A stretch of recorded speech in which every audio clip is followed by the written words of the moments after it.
What's good, y'all, and welcome to another vid. This guy, Moridan, right here, arrives tomorrow as a limited summon in Watcher of Realms, and I wanted to take this opportunity to do something a little different. We're not going to be doing a should you summon video, but more of a real talk slash expectation setting video in what can you actually expect from the guy and what will he be able to do for you, while we also do to my knowledge, at least a little bit interesting test to see a bit about his damage potential. So first off, you know the deal. We'll briefly go through his kit, especially for those of you that haven't yet seen it for whatever reason.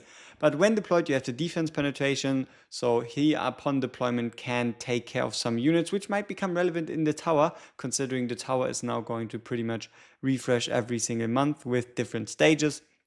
So he might just very well be a key to certain ones.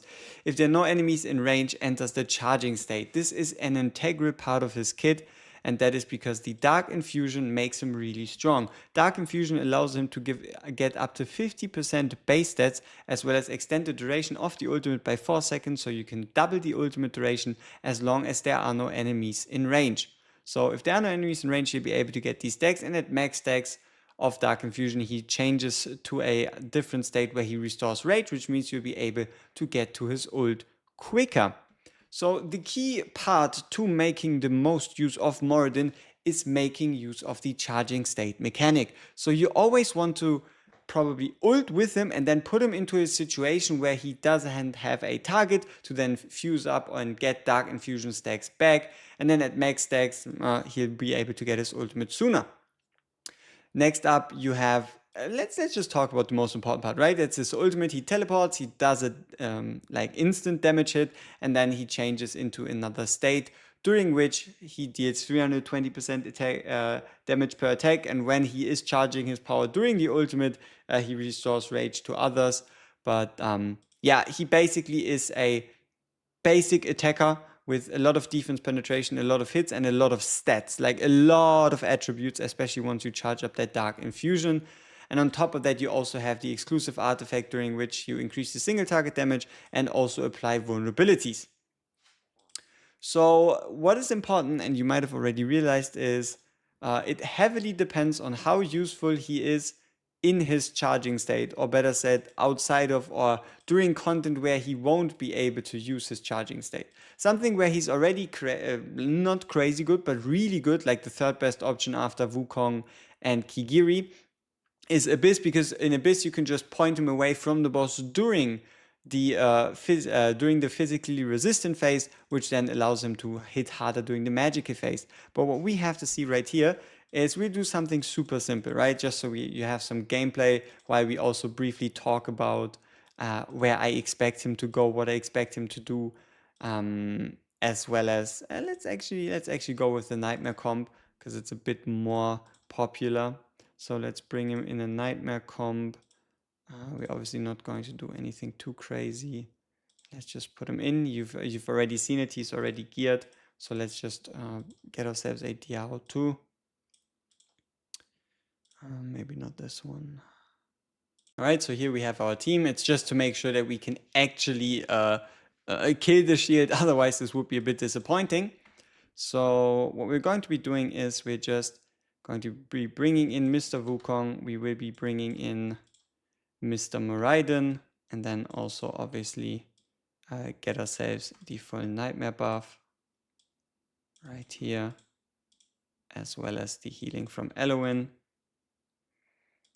So for this first one, it's going to be quite simple. We can just put it on auto cast, and he's going to cast his ultimate every single time, which means there is no chance for him to start the Dark Infusion. It won't be a perfect 1-for-1, and that is because of his talent. His talent allows, or better said, his bond skill allows him to instantly enter into the Dark Infusion upon first deployment. So his first ultimate is a bit misleading, but we should still get worthwhile enough results. So while this is going on in the background, let's talk about Moridan and where he will be useful. So we already briefly talked about Abyss 1. He's going to be very good in Abyss 1. And I gotta be honest with you here, he's probably going to be really good for like tower content and also the Dark Sewers, because he's very flexible. Rather than having to deploy and redeploy, which gives you downtime, you can just redeploy him by just repositioning him. So taking advantage of the positioning factor is going to be quite important, which also to a degree makes him a more active champ. He's not just a put down and forget, he's going to do everything on his own champ, kind of like Ingrid, but he's more of a, you have to a degree to be mindful of what to do with him. But if there is potential to play a champion better, that means there's also potential to like reach damage numbers that you can't with a champion that is static in his kit, right? So that is kind of like the baseline, right? Obviously, campaign would be amazing. Like anything where you have freedom of, like where you have to react to like unexpected events, right? Where you have to react to unexpected events or deal with multiple threats and multiple lanes. He's going to be fantastic. Though he is a two-type fighter with single target damage, so AoE obviously is pretty much a no-go. And if he cannot kill the target before they reach him, they are most likely going to kill him, considering the fact that he has no survivability. He does have good base stats, he can get higher attributes, but he doesn't have like any inherent like damage reduction or survivability perks that would make sure that he like survives an encounter reliably. And let's actually check out the results. So this is just pure ult spam, just ult all the time. And my fear kind of is, which we might or might not get an actual idea of here, is that he probably won't be, like, that he will be performing worse in scenarios where you wait for him to ult. But we give it a shot, we'll see. So Wukong 340, him at a 191. He is A1, so he has a higher rage gain on basic attack. So this talent right here, where during the ultimate increases the chance to trigger enhanced soul strike by 20%, which also allows him to gain more rage. So now let's take on the second idea, and that is the concept of actually using him in dedicated single target content. So it's mostly going to affect any boss stage where you want him to do the most damage possible, but it is also then including Guild Boss 1 and Guild Boss 2. If this turns out for him to perform worse with his Dark Infusion mechanic, that just means that he won't be as good or as useful for Guild Boss 1 or Guild Boss 2, because a big part of his kit just won't be utilized as much. So yeah, it's going to be interesting to see, and I do kind of hope that he'll be performing better. That he'll be performing better with his with us giving him the Dark Infusion stacks, and then yeah, because of the bond skill, he will obviously for the first instance still have it active, but at least from the second onward, because like, at least the fight is a little longer, so we should still get a good idea. So right here, he obviously has the 5 stacks, which means we're going to be using his ultimate.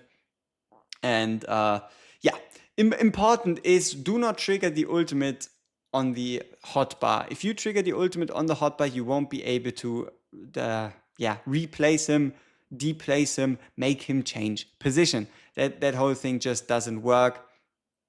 If so, okay, he's insta ult ready, which means let's just slow down time. We click on ready. We select. Do we have to select a different spot? Like, what if we select the spot below him? Okay, so you cannot just face him backwards. All right, let's restart that. Right, now we're in the exact same scenario, and what you're going to notice is Wukong is this time the tile in front, which allows us to take Moriden, click on the ultimate, select the new place to move to, and then face him away. So we are able to face him away.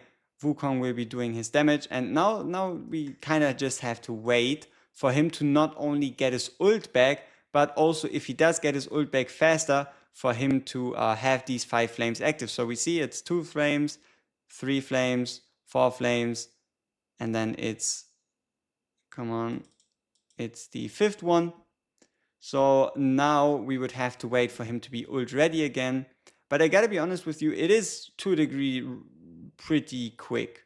And you might be able to do some lore shenanigans to, after his first ultimate, get him back towards his next ultimate faster. So once again, remember, click the button, move him forward, and now he's again going to have an empowered ult.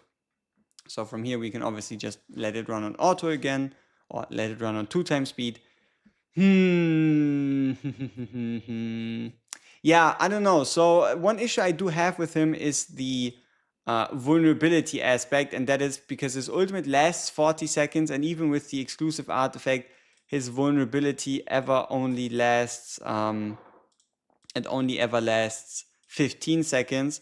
And what then ends up happening in Abyss most of the time is he's not even going to see like his vulnerability isn't even going to come into play because it runs out by the time the shield pops up, and you're kind of forced into bringing him in earlier. Otherwise, he would just end up dying. So yeah, preferably I would like his vulnerability to be longer, but at least he isn't taking the spot of good old Ares anytime soon.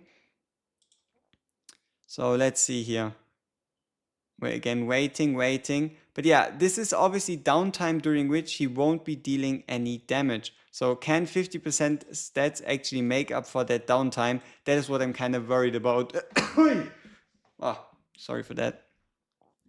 Sorry for that. So let's once again move forward. Obviously, we do still have nice timing from him here. He's going to hit well. And one of the reasons why this is even like remotely possible is for his like rage economy. So his rage economy, the reason why his ultimate is back up after we ult with him just once is because he's A1, right? If he isn't A1, you're going to end up with like a 60 to 70% rage meter after his ult.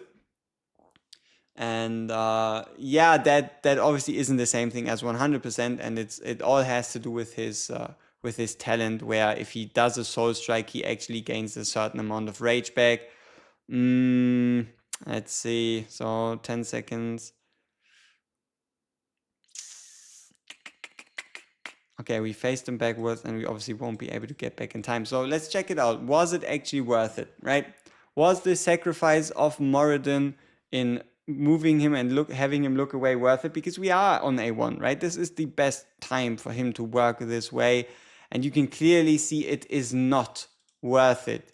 So I guess that's a bit of a problem with the whole like face away mechanic. It works incredibly well, perfectly fine for Abyss, but this whole shenanigan about him gaining extra stats is just like in content where he can consistently deal damage, which is everything outside of Abyss 2.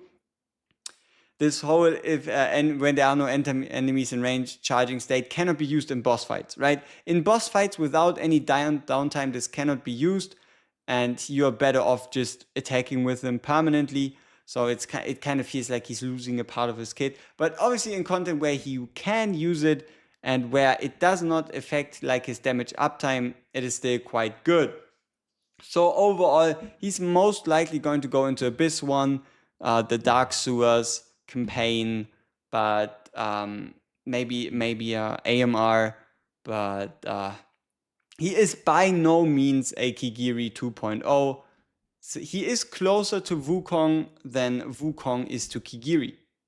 So yeah, I hope you were able to at least take something away from this, and at least it wasn't like the usual should you summon. Maybe it was worse. Let me know down in the comments below. And as always, we see each other in the next one. Peace.